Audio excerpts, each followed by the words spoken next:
বুখারী ও মুসলিম শরীফে হযরত আনাস বিন মালিক ও হযরত আব্দুল্লাহ ইবনে আব্বাস রাদিয়াল্লাহু আনহুমা এর সূত্রে বর্ণিত, নবী করিম সাল্লাল্লাহু আলাইহি ওয়াসাল্লাম বলেন, লাউ আন্না লিইবনি আদম ওয়াদিয়ান মিন যাহাবিন আহাব্বা আন ইয়াকুনা লাহু ওয়াদিয়ান ওয়া লা ইয়ামলা আফাহু ইল্লা তুরাব তাতুবুল্লাহু আলা মান তাব।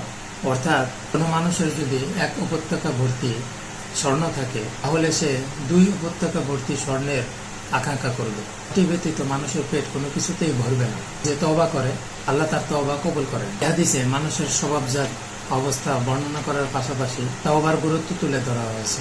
বস্তুত অর্থ সম্পদের প্রতি মানুষের আসক্তি স্বভাবজাত। যেমনটা আল্লাহ পাক কোরআন শরীফে বলেছেন, আল্লাহ প্রেম এবং আল্লাহ ভীতি যার অন্তরে প্রবল নয় এবং আখিরাতের চিন্তা চেতনা যার মনে জাগ্রত থাকে না, সে এই স্বভাবজাত আসক্তির কারণে হারাম হালালের বাছ বিচার না করে দুনিয়ার পিছনে দৌড়ঝাঁপ করতে থাকে। আর এভাবেই একদিন সে মৃত্যু মুখে পতিত হয় আর তওবা করার সুযোগ পায় না। হাদিসের শিক্ষা, লোভ মানুষকে পাপের দিকে পরিচালিত করে আর পাপ মানুষকে মৃত্যুর স্মরণ থেকে উদাসীন করে দেয়। সুতরাং লোভ থেকে বাঁচার সহজ উপায় হলো তওবা করতে থাকা।